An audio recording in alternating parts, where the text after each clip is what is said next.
Hello again. My name is Oscar Chacon. I'm the Executive Director at Alianza Americas. I'd like to welcome all of you for having logged into this webinar. The topic that we will be discussing today is how to understand, how to navigate the legislative path forward when it comes to TPS recipients. Before I go into the actual content that we will cover, let me just say that we are recording this webinar, partly because we did get notices from different people who could not attend, but were interested in actually getting access to the video following the actual webinar. We will be making time for questions and answers. There are two ways in which you can actually send questions and get answers. One is to actually use, if you logged in using your computer, you can do so by using the Q&A feature that Zoom offers to actually post questions. If you connected by phone or simply prefer to use it via, or ask your questions, I should say, via a text message, there is also a phone number that you can use. The phone number is listed on the screen right now for those of you who can see. It's basically 917-575-1124. Let me repeat that for those of you who may be calling by phone. This is the number to use in case you want to send questions via text messages. 917-575-1124. That will be the way in which we will be handling questions. Needless to say, all your lines are muted so that we actually allow for best sound quality for the presenters that are with us this afternoon. Let me actually also mention that we are going to be rolling a presentation that includes slides that have been provided by the different presenters that wanted to use slides for their presentations to basically do their comments more emphatically using images or content. The last thing I will say is if if we are not done in an hour from now, more or less, I'm gonna leave you in the able hands of Yanira Arias, a coworker of mine at Alianza Americas, as I have to depart sharply at about 2 p.m. Eastern or 1 p.m. Central. Without that out of the way, I believe I covered all the points that I was supposed to cover here. Let me go into actually who the presenters lineup happens to be. In addition to my role as a moderator, I will make a very brief introduction at the beginning just to explain the overall political landscape in which we are operating when it comes to the humongous challenge of trying to produce a legislative solution for people who have been TPS recipients and who cannot possibly adjust their status other than by a legislative change in immigration law that would enable them to be able to apply for legal permanent residency, which is the ideal that most TPS recipients wish to be able to achieve. But then I will be followed by Carol Yorlani Ruiz, who is with us from Wind of the Spirit Immigrant Resource Center. Carol is the co-president of their board of directors, and she's also an attorney. She will be actually covering the question of what is TPS, so that we at least have a common base of understanding in terms of what TPS is and isn't, which will make it very obvious as to why we need a legislative solution. Carol will be followed by Isabel Sousa-Rodriguez, the Director of Membership and Organizing with the Florida Immigrant Coalition, FLIC. Isabel will be focusing on the focus on what TPS bills have been that have been filed so far are all about. He will basically go through the different bills that we now know have been filed, and we'll be explaining what those bills are, their differences, their similarities, etc. Isabel will be then followed by Patricia Montes, who's the Executive Director at Centro Presente. and Patricia will be primarily focusing on how we can get involved in the advocacy, in the education work, the art of persuasion that we need to command in order to be able to persuade members of Congress, particularly on the Republican side, to become supporters, more so than they have been so far, on this particular effort to pass some legislative change that enables TPS recipients to succeed. With that out of the way, let me just begin by saying that, as I mentioned earlier, the battle to actually secure protection for populations who have been residing in this country under some form of temporary protection, such as the case of DACAs, but also the case of TPS recipients, was from day one a titanic struggle. And that is simply because the administration that took office last January is an administration that was very clear about what their agenda was going to be when it comes to the way they like to treat people who are in this country without authorization. And from their point of view, DACA recipients and TPS recipients are simply more undocumented population that they would like to get rid of. And so from that perspective, I mean, we were bound to face an incredible battle trying to maintain the protection, TPS protection, and of course, I mean, an even harder battle trying to produce a legislative change that could enable TPS recipients to actually apply for legal permanent residency, which would make official what they have really become, legal permanent residents in our communities. And this is especially so because, as we all know, the Senate and the House are controlled nowadays by the Republican Party. So again, the battle was from day one titanic, was difficult. Sadly, we have seen some TPS programs already ended in the course of this year, and we are still scheduled to see more announcements involving nationals from El Salvador and from Honduras. And again, I think that it is important to understand that our struggle has been driven by essentially three goals. One is keep TPS protections. So far, you know, we have mixed results in that particular end. You all probably heard the news involving Haitian nationals. Their program was ended, but ended with an 18-month extension that will take protection through essentially the summer of 2019. And in many ways, these dates are important because they give us an idea as to the time frame that we have to work with when it comes to the legislative solutions. The second, goal that has driven these efforts has been precisely the question of how can we produce a legislative solution for people to apply for a status that acknowledges what they become, that is legal permanent residency. And of course, I mean, the last goal that we have had all along is figuring out ways in which we can also provide legal protection for communities if the worst, were to happen. The worst being no more extensions for TPS and no success in the struggle to gain some sort of legislative change.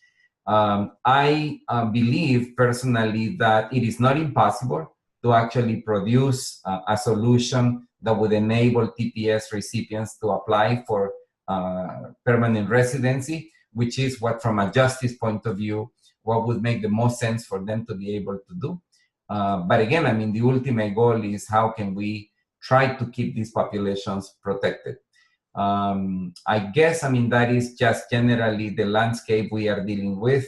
As we will see in the course of this webinar, there are bills already filed.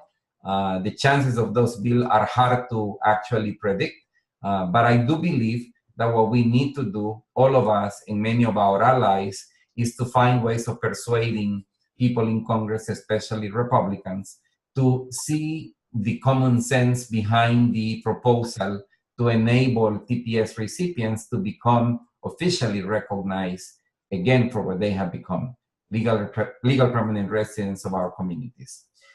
Without further ado, let me introduce Carol Yorlani Ruiz. As I mentioned, she's with Wind of the Spirit, and she will be covering the subject of what is TPS, so that we all at least have a common understanding to begin with. Carol, the floor is yours. I'm going to mute my phone and my camera. So the presentation is ready for you to roll up, and we will just follow your cue in as far as moving the slides forward. Go ahead. Thank you so much, Oscar, and thank you to Alianza Americas for shining a bright light on this topic that so many of us ignore here in the United States. We know that several of our friends and neighbors and family members and coworkers have temporary protected status, and unfortunately, many of us don't fully understand what that means, where it came from, or how it impacts our entire community. So if we'll just go to the first slide, temporary protected status, I want to highlight just that word temporary. In our English language and in the law, temporary, of course, means something that is not permanent. And often we allow, if something is temporary, we allow for a planning for when the conditions are no longer met to either make that permanent or to end the temporary protection. And the word temporary in temporary protected status is misleading because there was no allowance in the law for what is to happen when the conditions are no longer met or for a path to permanency. So temporary protected status is a temporary immigration status, and it was created by Congress in 1990. So again, going back to that word temporary, it's now 2017. If you've had temporary protected status since 1990, you're certainly no longer temporary. You've created a life in the United States, maybe you own a home, maybe you own a business, maybe you've created a partnership with a spouse or a life partner. You may have had children, you may have had schooling in the United States. The Secretary of Homeland Security, often in partnership with other national agencies, can designate a country whose nationals may be eligible for temporary protected status. And that designation is based on an inability for that country to take back its nationals, or a civil strife in that country, or an environmental disaster. So something like Hurricane Mitch, for example, led to temporary protected status in the past.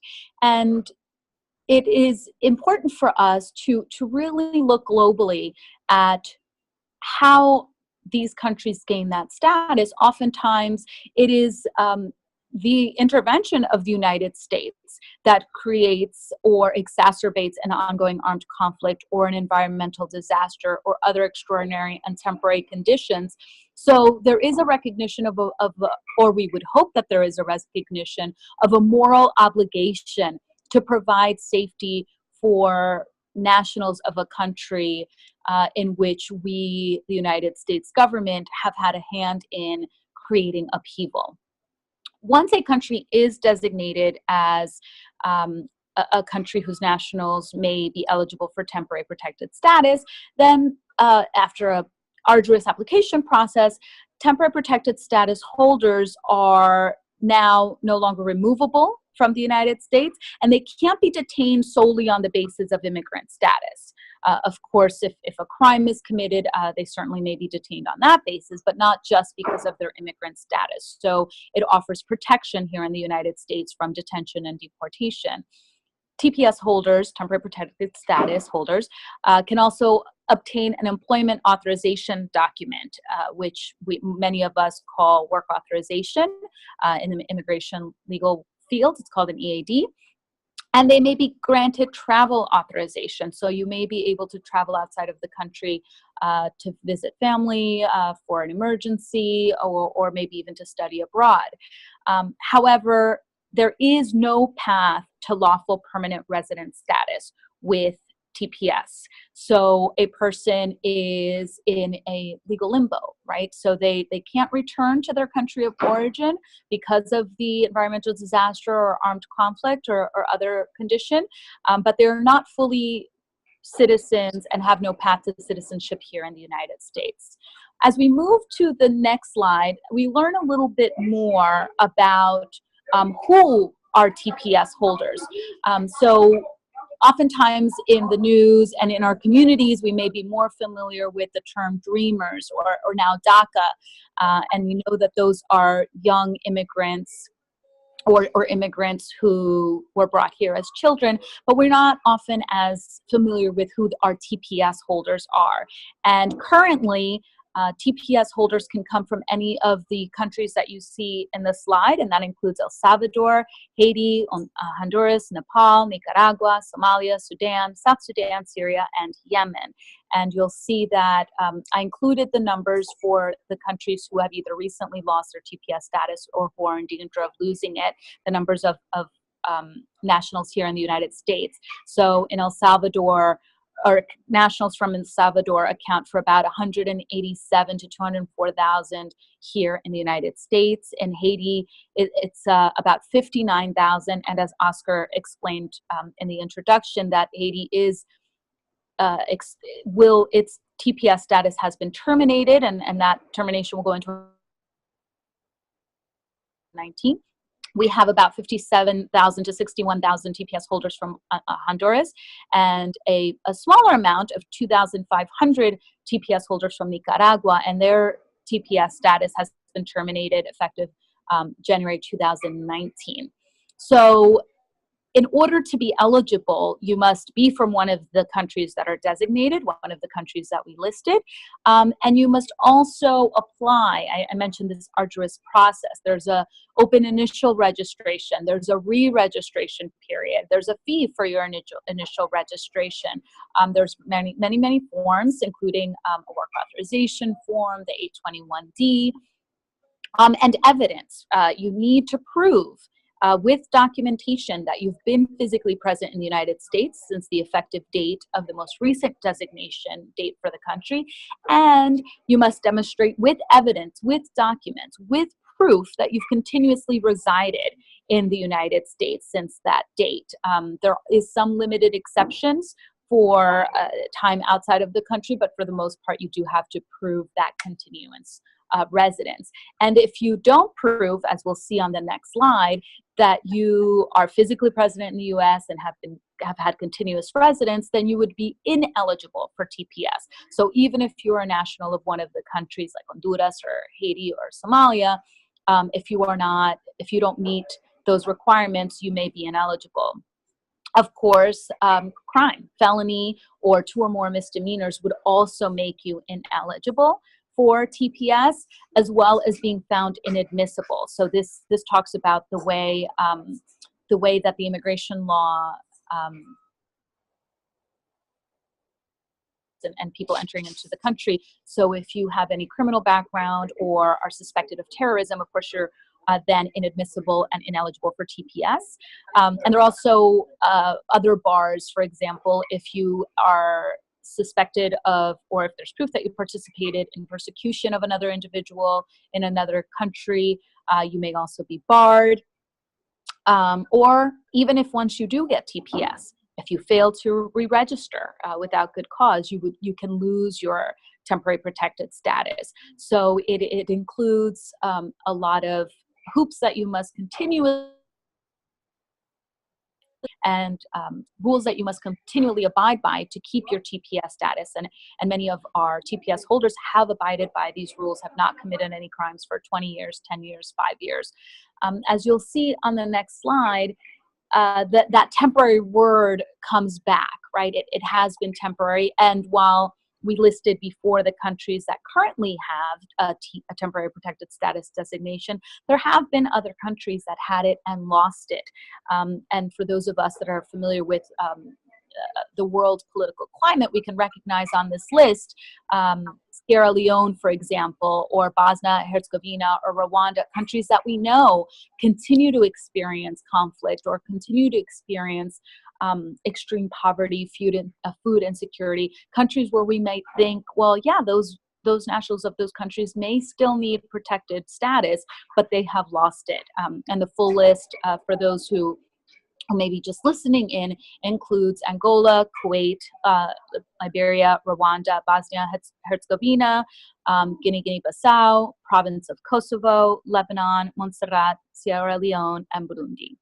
So A legislative solution is necessary because we have seen in the past that countries who are designated with whose nationals are then eligible for temporary protected status can lose it.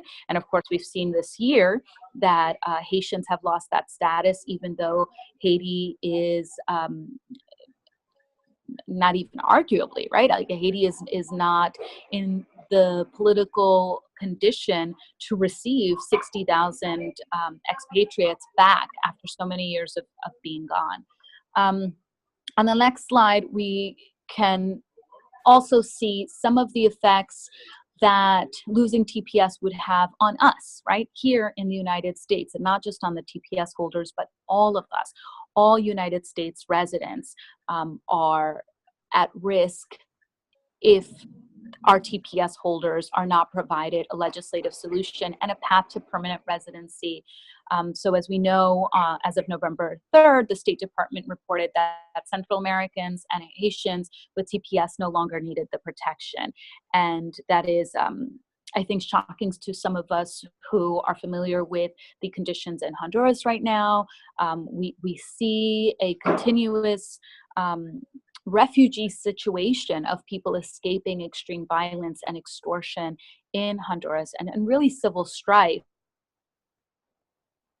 Government here has decided that no, Central Americans don't need that protection anymore, and that decision would affect more than 300,000 here between our Haitian brothers and sisters, our family from El Salvador, our family from Honduras.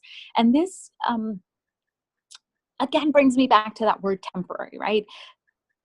These are members of our community that have been here for 5, 10, 20 years. They are not permanent.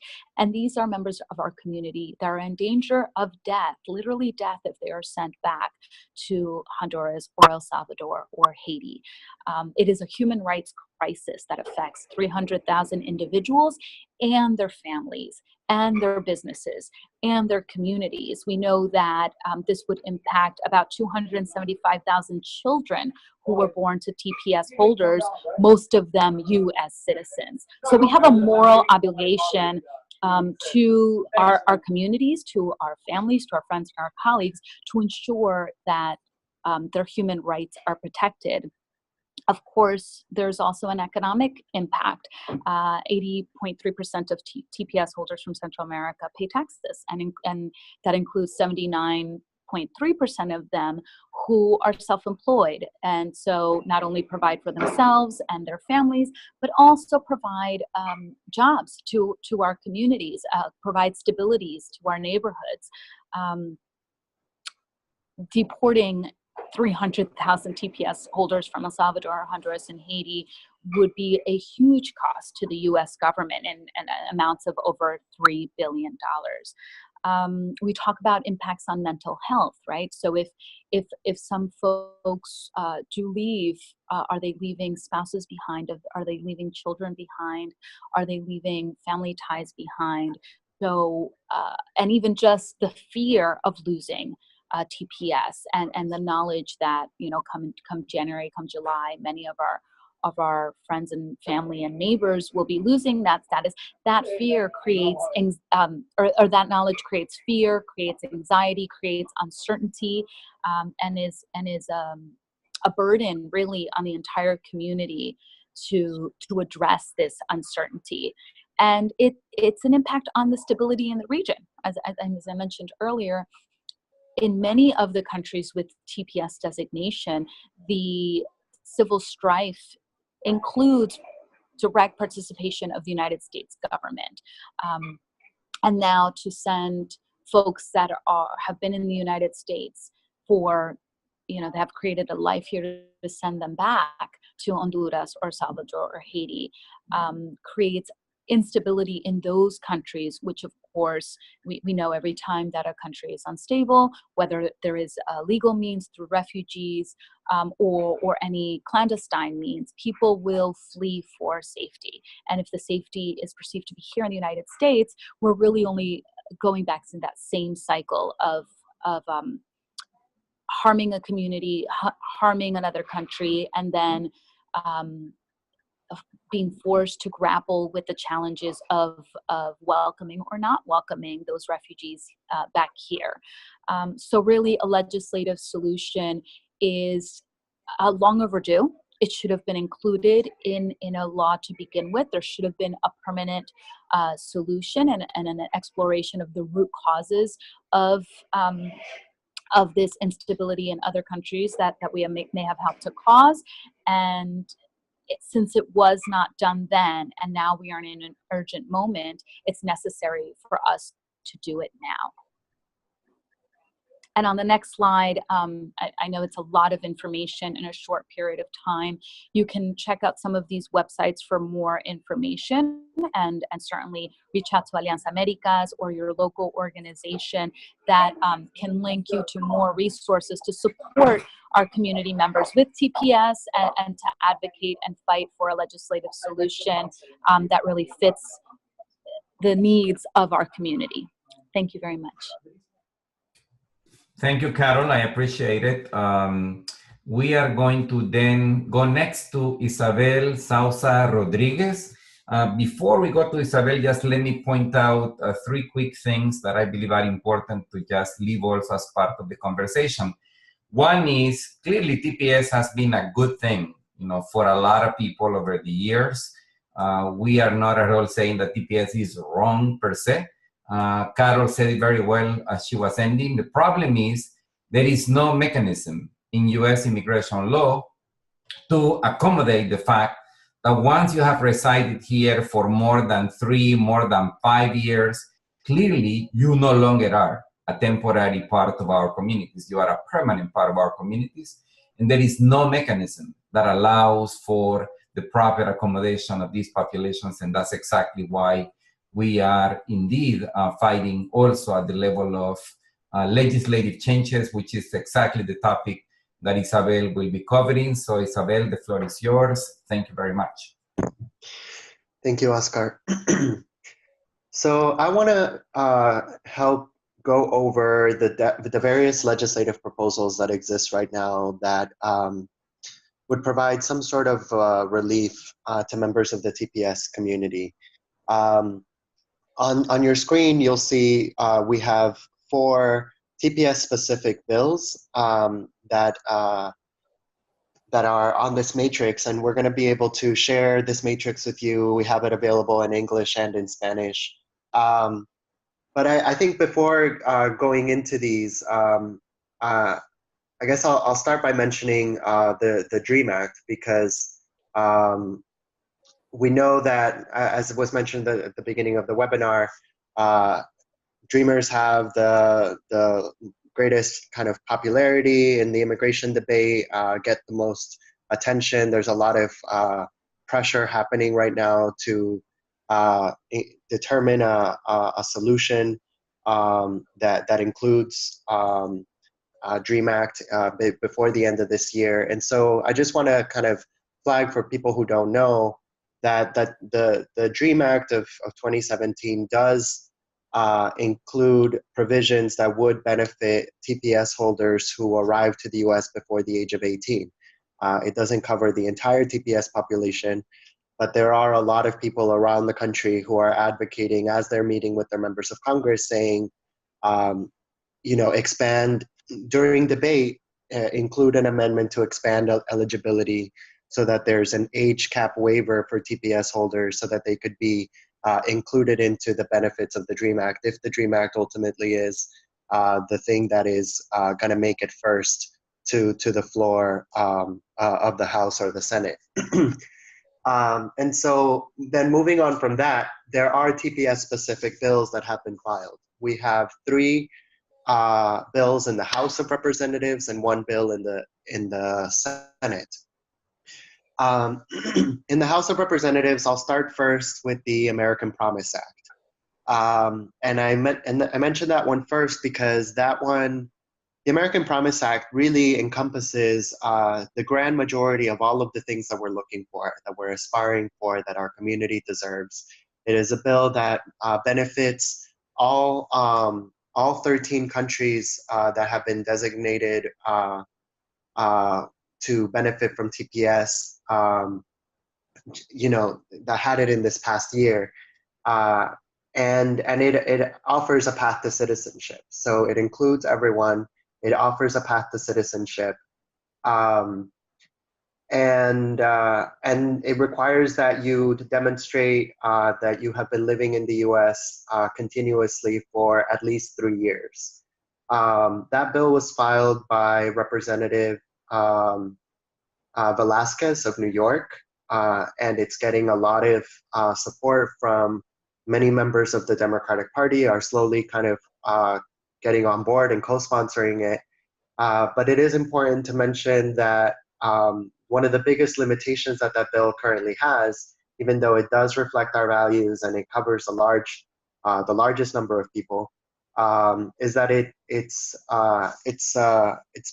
split on party lines. So there are no Republican sponsors for it right now. So I think for anyone who is listening, who is doing lobbying, advocacy, organizing, if this is the bill that you believe in, that you want to fight for, it's essential that you be talking to Republicans to try to get a Republican co-sponsor for this piece of legislation so that it can be given a chance to be heard. Without a Republican sponsor, it won't be able to move in this Congress, and we won't be able to get anywhere. So that's a huge limitation that it has at this moment. Following the American Promise Act, we have the Esperer Act of 2017 that was filed by the Republican Representative Curbelo, and it's a bipartisan bill. He drafted it in partnership with Frederica Wilson, Elsie Hastings, also Ileana Ros-Lehtinen. So there were several other Republicans and Democrats who were involved in putting this bill together. It's seen as a bipartisan effort. The limitation, though, however, is that it was drafted by all Florida representatives, and they put a bill together for the communities of TPS holders who are directly impacted in the state of Florida. And so they narrowed it. Initially, when they started working on it, it was a bill that was only going to benefit the Haitian community because they're the second largest population of immigrants in the state of Florida.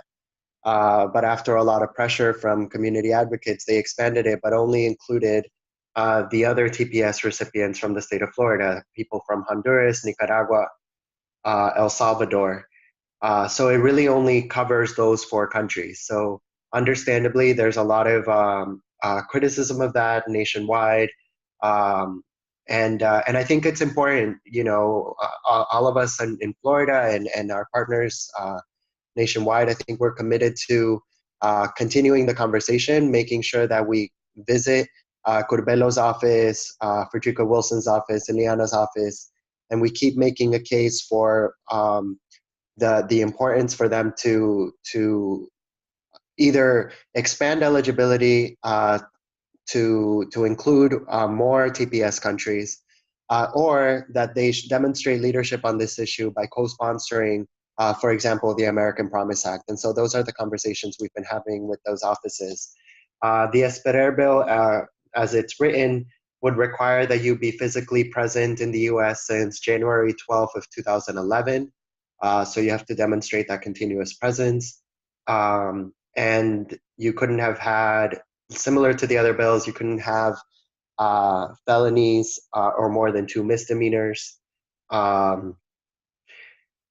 So, but it does provide that path to citizenship, and so I think there's great things about that bill. It benefits a lot of individuals. It doesn't cover all of the TPS countries, so it does have limitations. And I think the importance in looking at the legislative vehicles that exist is to understand that we have a very contentious Congress right now, and very few things get through in the Congress that we're in. And so I think it's important for us to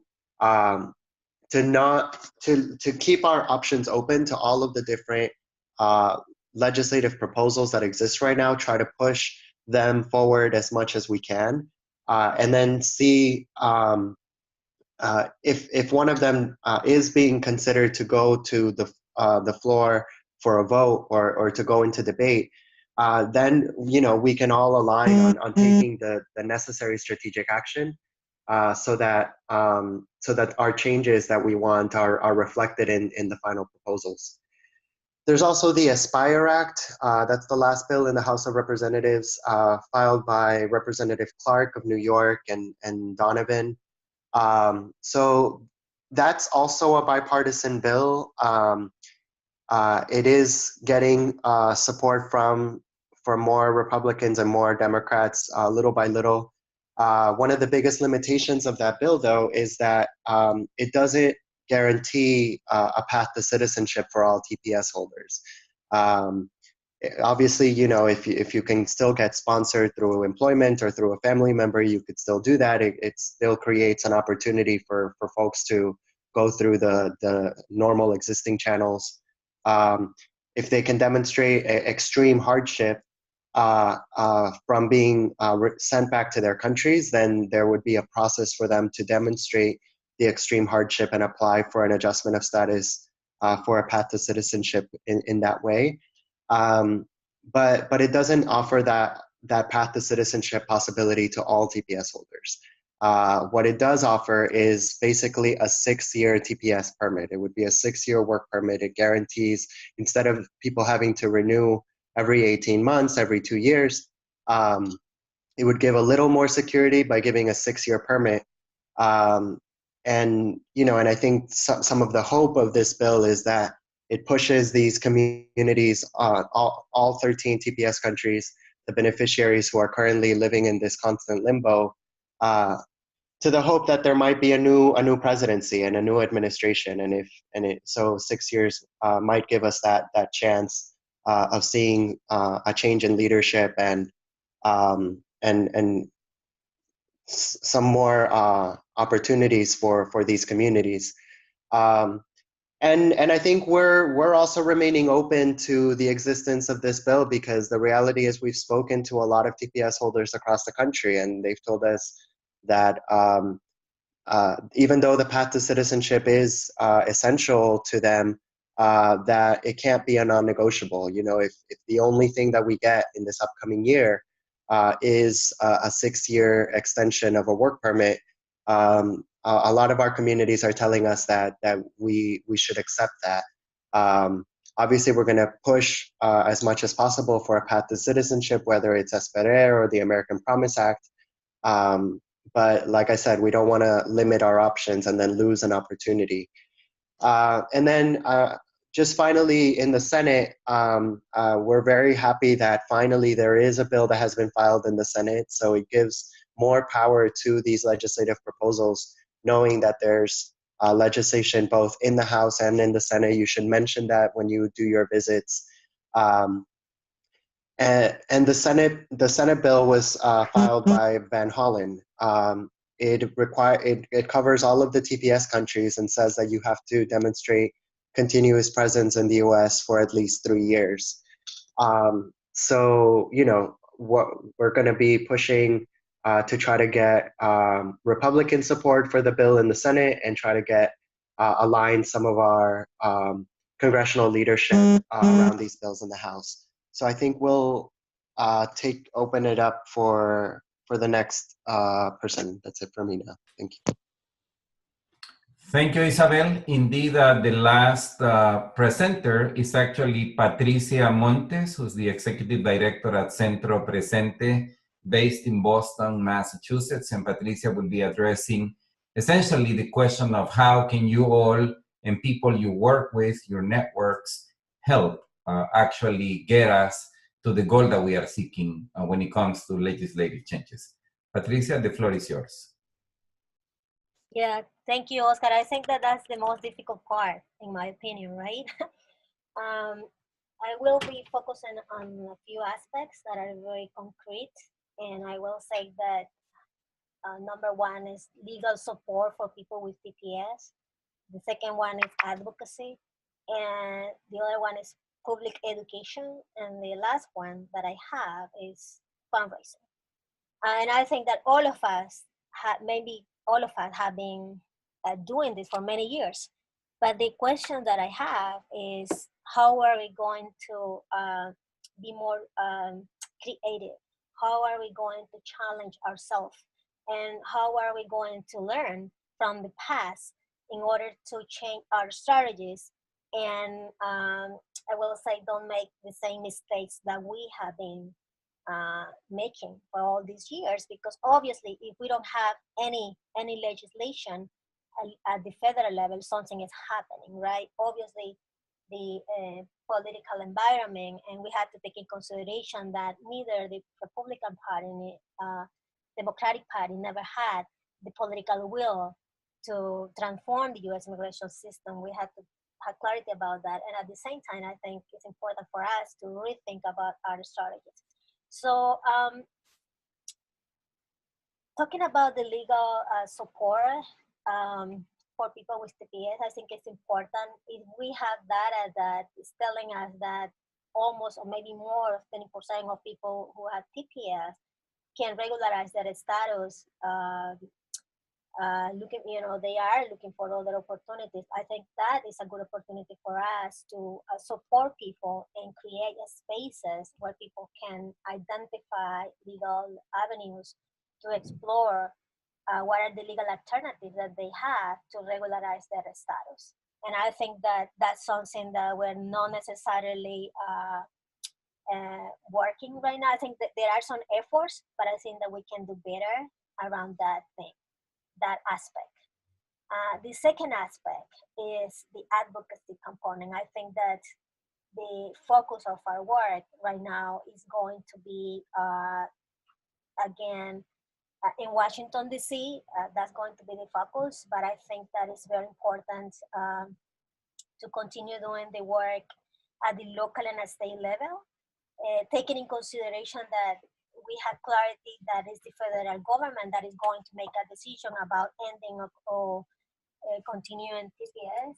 But it is extremely important to make sure that local governments and state governments are also supporting immigrant communities that have TPS in our localities. But more than that, I think it's a good opportunity for us to educate policymakers at the local and state level and use them and have them as allies. And at the same time, that if they are educated about the issue, they can also help us to do advocacy and send a very proactive and strong message to Washington, D.C.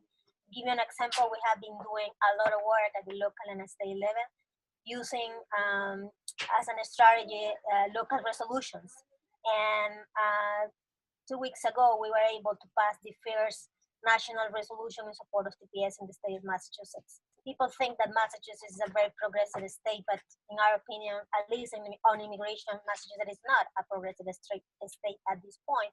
However, we were able to pass this first statewide resolution in support of TPS. This resolution was bipartisan, and it was very important for us because it gave us the opportunity to educate policymakers from both parties, Democratic and the Republican Party, about what TPS is, about what is the situation that countries like Honduras and El Salvador are facing right now. For many people, it was like news. Many people were not clear about what are the where countries like Honduras and El Salvador are facing in terms of structural violence, poverty, corruption, and impunity. And I think that it gave us a good opportunity to educate them about that reality.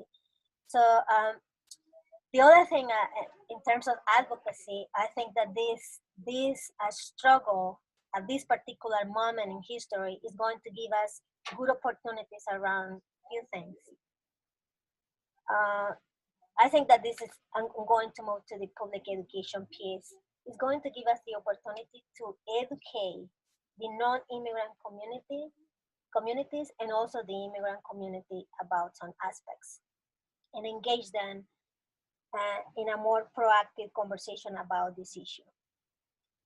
Some activities that we can take in order to make that happening is I think that we have to create collective spaces in order to have a collective analysis with our members, with our people, about the different proposals that we have at this point.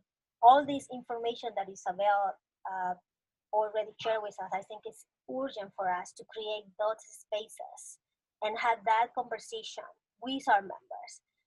And why? Because I think it's important to have them, to give to them, provide to them all the information that they need to understand what is going on right now, but also to create, to provide to them that opportunity to participate in the decision-making process.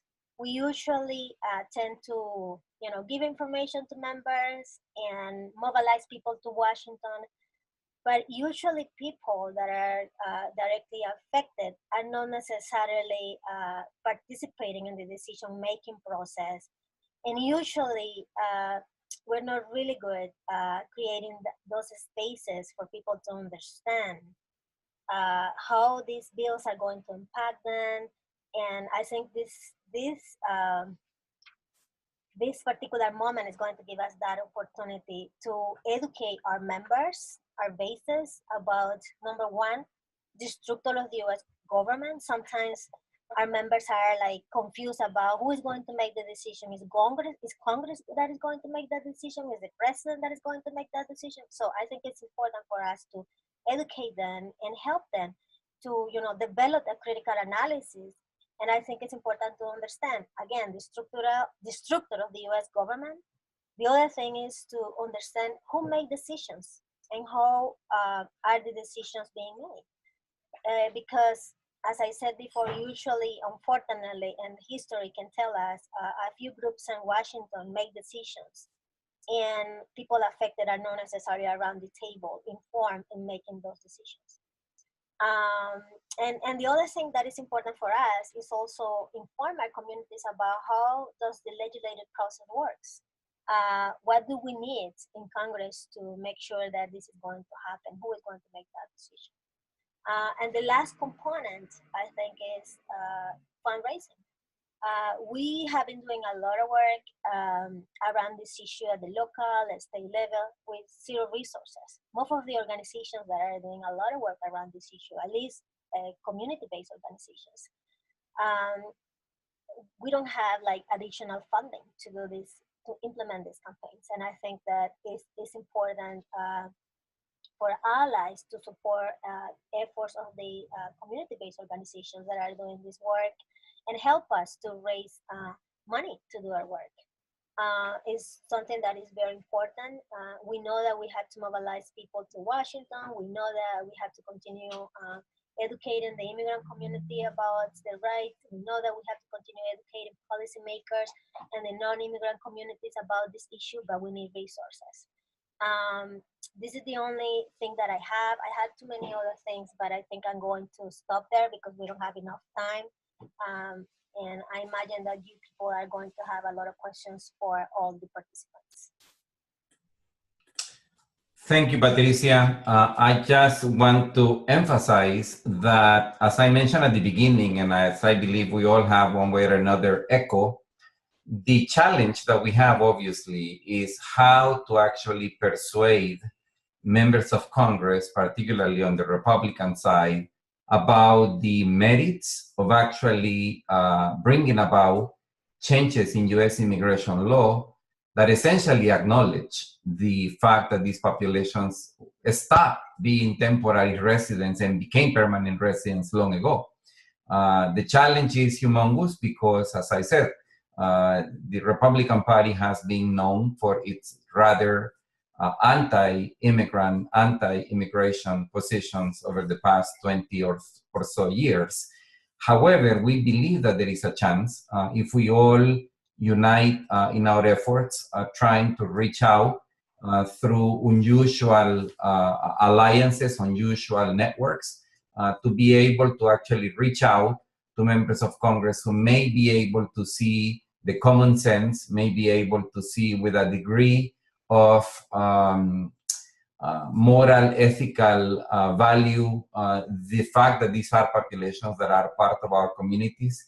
And I think in this respect, I mean, we all find ourselves a little bit at a loss simply because we have not necessarily invested heavily on how to best reach out members of Congress, Republicans, in states that are primarily dominated, by Republican elected officials. So clearly, this is one of the most significant challenges that we have going forward. And I believe that there is a need for creativity and innovation in terms of how do we actually do precisely this humongous job of finding Republicans able to think in a common sense way from a perspective of justice in bringing about a solution that makes sense for populations that, as we have said many times, have been permanent residents of our communities for a long time already.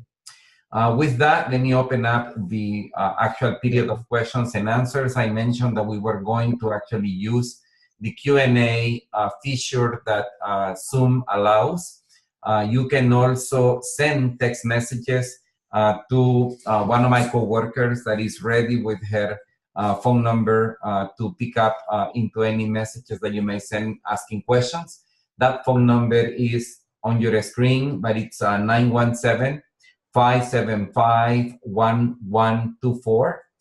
It is Yanira Arias who will be actually receiving these questions. And also with that, let me say that I'm passing on the facilitation of this, what remains of this webinar to Yanira, because unfortunately I did not pay attention that this was an hour and a half webinar, and I scheduled myself with something else. But I will leave you then in the able hands of Yanira, who will be continuing with the moderation and also receiving questions via text message. Thank you very much. And Yanira, I'll pass it on to you. Thank you, Oscar. And Yanira, and I was wondering if I could add something. So I think while we're collecting the questions and to continue on the what Oscar mentioned about the Republicans, I think I guess I would put out a recommendation to folks who are listening. I don't know what states you're calling in from, but there are records of Republicans. Oscar has always said to me, TPS was not a partisan issue until the Trump administration. It was a matter of human rights, of a crisis that happened in a foreign country and a need for the U.S. to try to create an opportunity for those people to have somewhere to go in the time of need. And there's actually been Republicans who have played a leadership role and have stood up demanding TPS for people of various nations who have gone through these forms of hardship. So, there's Representative Christopher Smith of New Jersey, Republican of New Jersey, Joe Barton, Republican of Texas, Rahrabacher, a Republican of California, Fred Upton and Tim Walberg, Republicans of Michigan, Patrick Tiberi, Republican of Ohio, Roy Blung, Republican of Missouri. These are all Republicans who have filed TPS legislation in their tenure in Congress, and they're still currently, they're in Congress now. And so I think these are key people that we could meet with, reach out to them, talk to them about, what motivated them to feel so invested to step up and file legislation in the past to protect people who were fleeing countries in terrible conditions, and what leadership they would demonstrate now for those who are being threatened to lose their status for the same reasons. Thank you, Isa. And on that end, I'm going to check with my colleague, Mary Beth, if there are any questions via the question box in the Zoom control panel. Mary Beth, you're muted. There you go. Yes, we have a question. Could you send out a list of the Republicans who have been supportive of TPS in the past? Yes, we can share that. We have as well a question via text message. This one's coming from a TPS holder in New York. She's from Honduras, and she's asking, my question is, when can Honduran people apply for TPS for 6 months? Any of the panelists would like to take that question?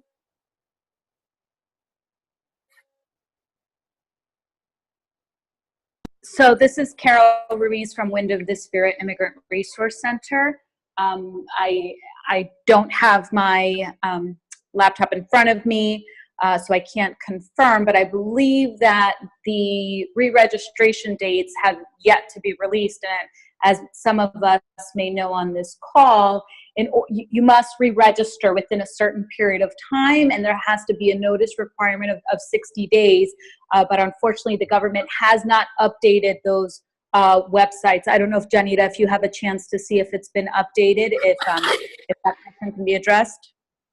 No, that's correct, Carol. There's no update regarding the Federal Register. And the issue here is that the clock is ticking for Honduras and Nicaragua, and the holidays are coming. And we are, via different routes, communicating with DHS and USCIS. And TPS holders cannot proceed or take any action unless that Federal Register is ready. But we continue to communicate with DHS and USCIS on that end. We will be giving you further details about any about a specific effort that we are doing collectively with colleagues on that end.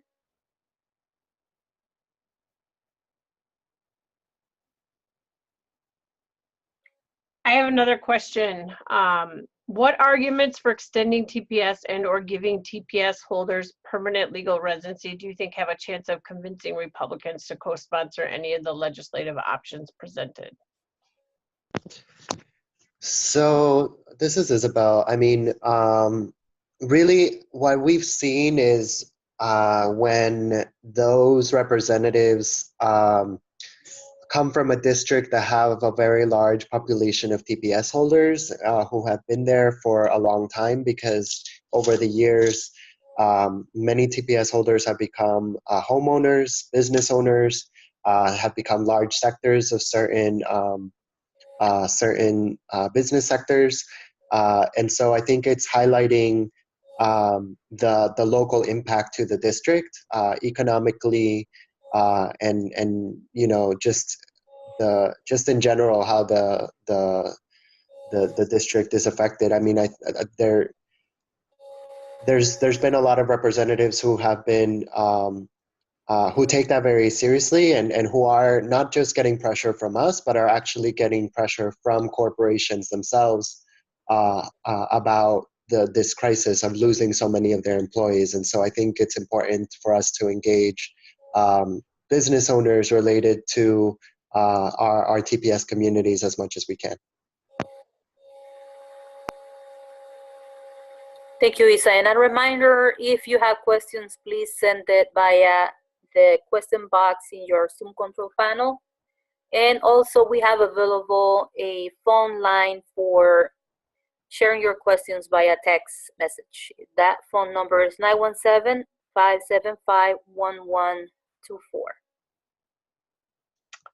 I have another question. It is, what is the best way to keep informed about the progress of the legislative proposals in order to know how and when to speak out to legislators?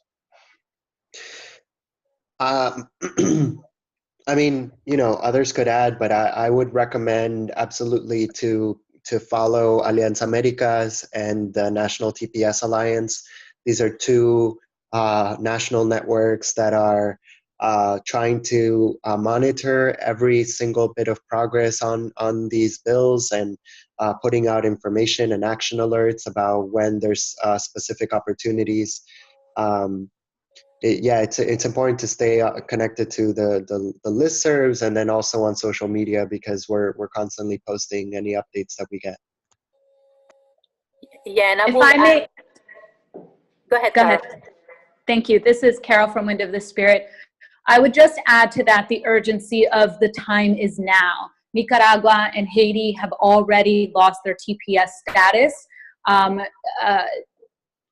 It seems that at the very least our elected officials have been late in presenting legislation, but now we do have several pieces of legislation.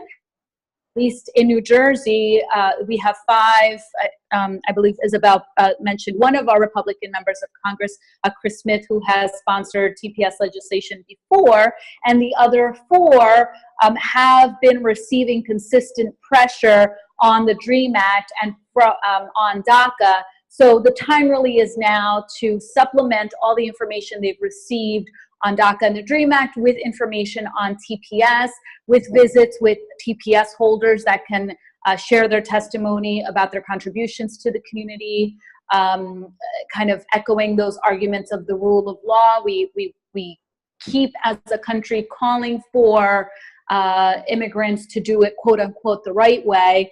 And for 20 years, TPS holders have been registering and re-registering and complying with all the requirements. So the time really is now, so that when that termination date comes for Haiti and for Nicaragua, and presumably maybe even in the future for Honduras and El Salvador, that a permanent legislative solution is already in place. So it's yes, keep abreast of all the new developments, but really those conversations with our legislators need to happen now. And on that note, I would like to add as well that Isabel mentioned a couple of elected officials that are thus far leading some of the existing bills the other way. To stay informed is if you are a constituent of Curbelo, Velasquez, Yvette Clark, and Van Hollen, is to continue to visit their offices. And if your organization is trying to best to understand how to mobilize and engage the community, to making sure that one of these bills make it to the floor of Congress, is to have ongoing discussions, urgent ongoing discussions with your elected officials, discussions on identifying who else should be part of the table. Do we need more Republican representatives? Having those conversations with your elected official and making sure that you are reaching out to every elected official in your district as well, not just part of your district effort, but as well to join any national efforts taking place in Washington, D.C., or engaging more support for the existing bills, or perhaps guiding into a discussion to identify a bill that will make it to the floor. Perhaps none of the ones are going to be open to the eyes and ears of the Republican representatives. So what this means at this point to have those conversations with elected officials. Maribeth, any questions in the Zoom control panel? Just some sort of a general question about what proposals should people be pushing or working on? Well, like I said, I think it's important, maybe even bringing this matrix to the different Congress offices to show, because they always have questions for us about, I've heard about multiple bills, what are the strengths, where do you stand on each one? I think each organization, based on your constituency, will have a different analysis about which one is your favorite and which one you believe has the best chance. But I think it is important to mention multiple bills. We should keep saying that the American Promise Act is the one that's most closely aligned with our values and benefits the largest number of people. But that there's these other proposals as well, and we want our representatives to demonstrate that they're taking a stance on these issues by beginning to co-sponsor them. So we should explicitly be asking for co-sponsorship of the American Promise Act, of Esperer, of Aspire, and push these bills so that the debate on TPS becomes more prevalent in Congress. It has to keep, people, these offices have to keep hearing about the need for TPS legislation until we see which one is actually going to gain some traction. Thank you, Isabel. And also, let's remember what Carol mentioned during her presentation, the reasons of why it's needed a permanent fix to the situation of more than 3,000 families around the country, and that after more than 2 decades for families being under temporary situation, we need a path for legal permanent residency, and also to make sure that any legislation, it's fair not just for the case of each of the families impacted by the potential cancellation of the program, but also it's fair to the reality of 1,000 of U.S. citizen children of TPS holders. That it also speaks to the realities of the economic impact of canceling TPS and removing more than 3,000 people from the U.S. Mary Beth, any additional questions in the Zoom box?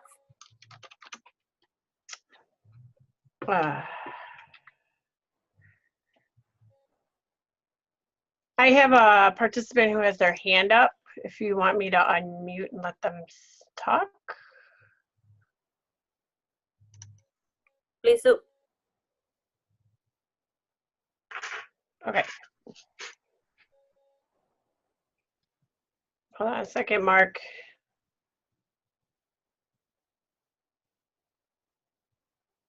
Okay, Mark, you had your hand up. Did you have a question you'd like to ask?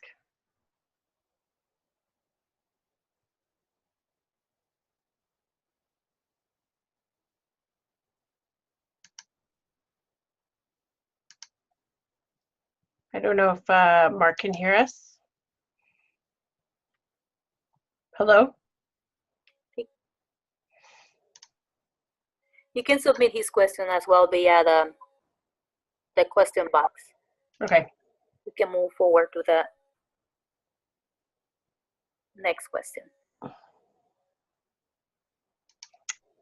That's all I had for right now. Okay. Any additional comments from our panelists from the questions that were raised, that if you wanted to add anything else? Yeah, I mean, I think so what I do is I try to figure out what's the best case scenario in which I can engage a representative on this issue. And so, you know, I talk about the American Promise Act and all of the things that it includes, and why our communities feel so strongly about those benefits that are outlined in the American Promise Act. I challenge them to sponsor the American Promise Act. If they if they say no, that's not a bill that I'm interested in, there's only Democrats on that bill, that's not a bipartisan effort, then I talk to them about the Espadera Act and how that's being worked on in a bipartisan fashion, and that's a way where they can plug in and still push a pathway to citizenship for TPS communities.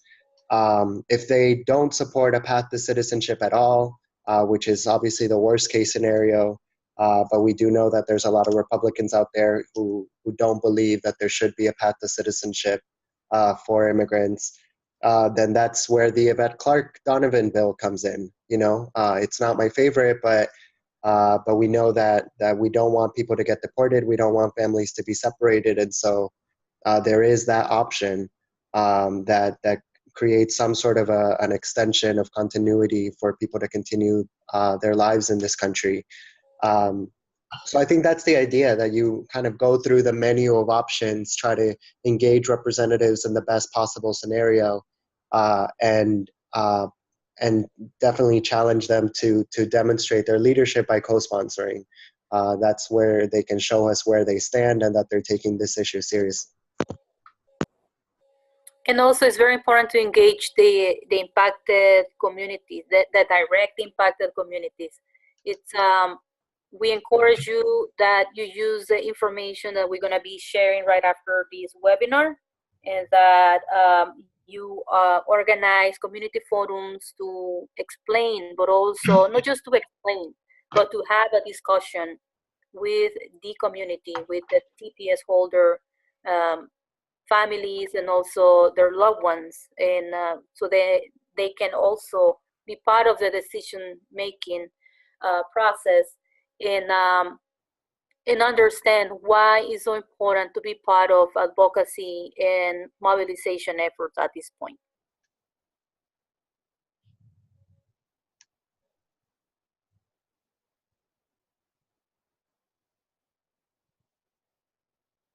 Any additional questions, Maribeth?